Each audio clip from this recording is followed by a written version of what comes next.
Hello learners, welcome to our channel Edvis Pawan. I hope आप लोग सभी के अच्छे होंगे।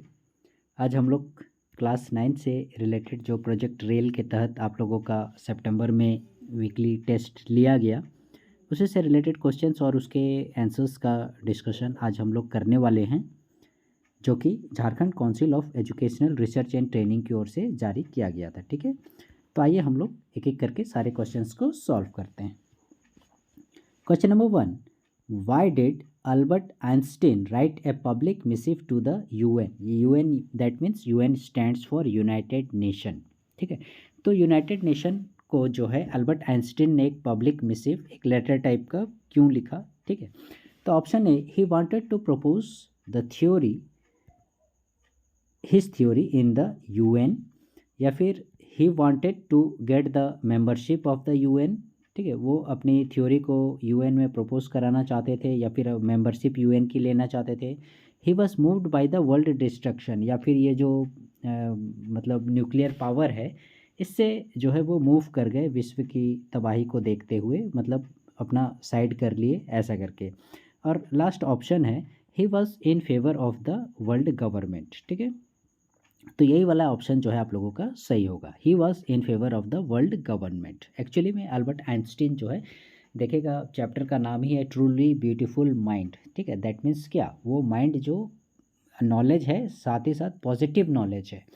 इन्होंने क्या किया था कि जो न्यूक्लियर वेपन है उससे कितना भयानक हानि होने वाला है, इसके बारे में आगाह कर दिया था। और ये विश्व की एक सरकार बनाना चाहते थे, जिससे कि सारे देश जो है मिलकर एक से रहें और कोई किसी पर हमला वगैरह ना करे।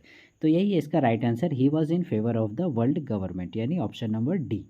ठीक है, come to the next page and next question number 2. When was Albert Einstein born? ठीक है, स्ट्रेट फॉरवर्ड क्वेश्चन है, यदि आपने चैप्टर पढ़ा होगा इसमें तो कोई एक्सप्लेनेशन की आवश्यकता नहीं है। 14 मार्च 1879। Okay, question number 3.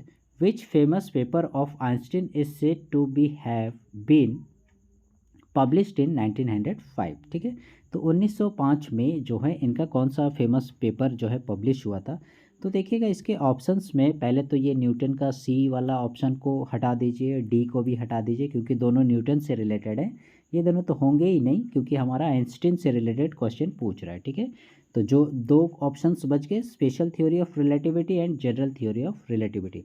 तो यहीं पर आप सोच के देखिएगा, स्पेशल मतलब जानते हैं स्पेशल, और जनरल मैंने क्या, सामान्य। ठीक है, तो सामान्य नहीं होगा, स्पेशल थ्योरी ऑफ रिलेटिविटी, यानी ऑप्शन ए जो है आप लोगों का सही होगा, special theory of relativity. Question number 4. What was the second and earth shaking decision made by the doctor? ठीक है, the snake and the mirror से ये चैप्टर है, सॉरी क्वेश्चन लिया गया है, जिसमें कि वो दूसरा अर्थ शेकिंग डिसीजन, यानी पृथ्वी को हिला देने वाला जो है, दिल दहला देने वाला निर्णय था जो डॉक्टर के द्वारा लिया गया, प्रोटोगोनिस्ट के द्वारा, तो वो कौन सा था? ठीक है, तो इसका राइट आंसर होगा आप लोगों का, दैट इज स्माइल वाला। ठीक है, to always keep a smile on his face, यानी option number C.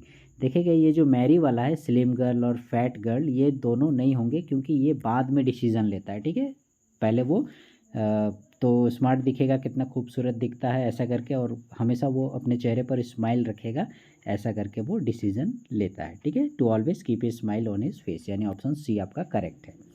5th, what coiled around the doctor's left arm? Doctor के बाएं आर्म में क्या कॉइल किया? ठीक है, कॉइल किया कहने का मतलब, सपोज ये मान लो आप लोगों का ये डॉक्टर का हाथ है, तो इस पर क्या कॉइल किया? कॉइल माने लपेटा हुआ होना। ठीक है, तो दैट मीन्स, तो चैप्टर तो आपने पढ़ा ही होगा, किससे रिलेटेड है? स्नेक से, तो इसका राइट आंसर स्नेक होगा। 6th में देखिए आप लोगों को पैसेज दिया गया है, ठीक है, फॉर कम्प्रीहेंशन, पोइट्री का है, पढ़ते हैं इसको।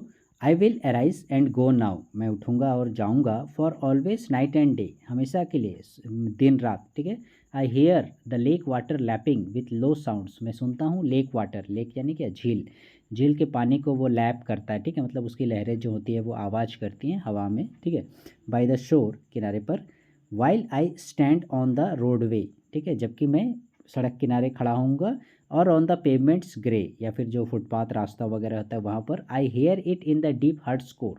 ठीक है, मतलब मैं सड़क पे हूँ, फुटपाथ पे हूँ, मतलब टाउनशिप एरिया में हूँ, फिर भी मुझे उस लेक की जो आवाज़ है, वो जो लैपिंग साउंड है, वो मेरे एकदम हृदय में बस गया है, वो मुझे सुनाई देगा। What does it in the second line stand for? तो आपको बताना है कि ये जो इट है सेकेंड लाइन में, ठीक है, तो पहले तो आपको इट खोजना है कि कहाँ पर है, ठीक है। काफ़ी सारे बच्चे ये खोज ही नहीं पाते हैं और समझ ही नहीं पाते हैं। ये देखा, I hear it in the deep heart's core, तो मैं इसे सुनता हूँ। किसे सुनता हूँ? तो वो क्या सुनता है? Here the lake water lapping with low sounds, इसे वो सुनता है, ठीक है। तो इसी में से आप लोगों को इट किसके लिए आया है? रोड के लिए। रोड से तो सुनता है, ठीक है। लेक यही है राइट आंसर। बर्ड का तो कहीं जिक्र नहीं किया गया, रिवर का भी जिक्र नहीं किया गया, ठीक है। तो ये दोनों तो नहीं होगा। रोड से सुनता है, लेकिन क्या सुनता है? इट किसके लिए आया था? दैट इज़ लेक के लिए। लेक का जो उसकी लहरों की जो आवाज़ होती है वो। तो right answer is option number B, ठीक है। Come to the next question number 7। What does the poet hear at Innisfree island? ठीक है, पोएट जो इंसफ्री जाने की तमन्ना जाहिर करता है कि वो जाएगा, एकांत में जीवन व्यतीत करेगा, 9 रोज़ लगाएगा, ये सारी चीज़, ठीक है। तो वहाँ पर यहाँ पर किससे रिलेटेड क्वेश्चन पूछ रहे? हियर, वो क्या सुनता है? तो ये तो पैसेज में ही दिया हुआ है, the lapping low sounds of the lake water, यानी ऑप्शन बी।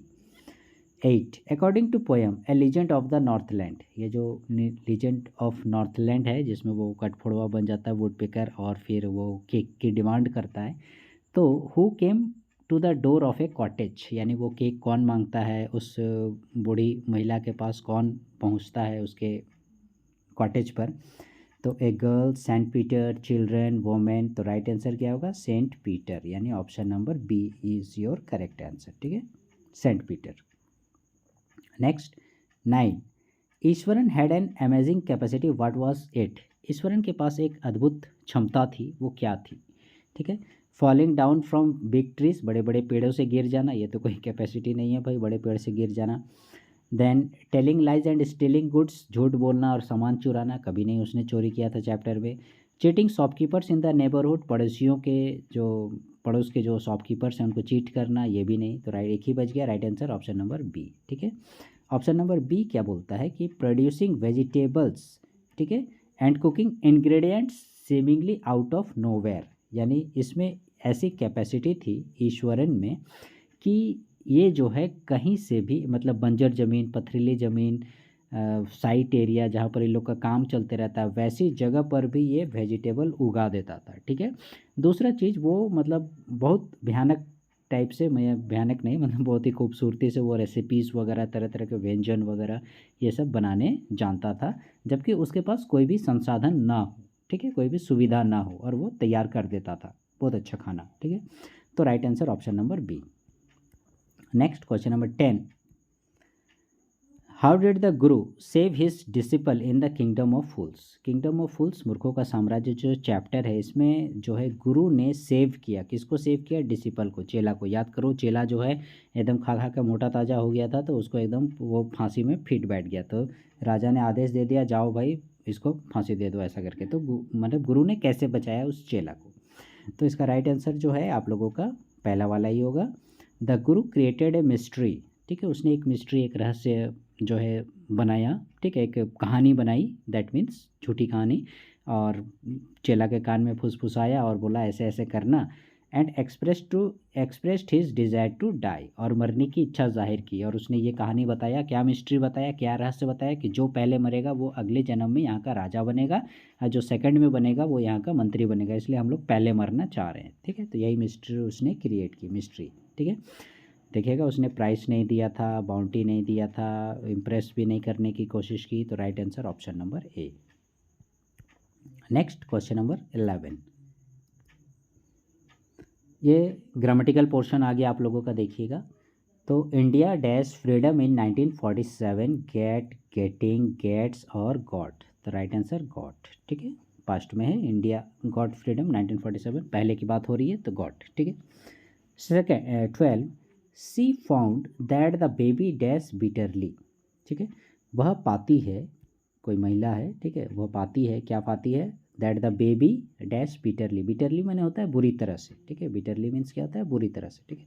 तो वो पाती है कि बुरी तरह से सो रहे हैं, ठीक है, तो बुरी तरह से सोना, ये तो कोई मैच नहीं कर रहा है भाई, ठीक है, तो ये तो ऐसे ही माइनस हो जाएगा, ठीक है। अब बच गया crying, crying, is crying, was crying और क्राई के बीच में, ठीक है। तो यहाँ देखिएगा फाउंड, फाइंड, फाउंड, फाउंड, तो ये पास्ट फॉर्म में है, ठीक है। तो पास्ट फॉर्म में वॉज क्राइंग, ठीक है। तो राइट आंसर क्या हो जाएगा 12 का आपका she found that the baby was crying bitterly, बहुत बुरी तरह से वो रो रही थी, okay. 13 my father dash tomorrow, तो देखिएगा टुमारो की बात हो रही है, ठीक है। टुमारो यानी क्या, जो फ्यूचर में है, तो my father will come tomorrow, okay.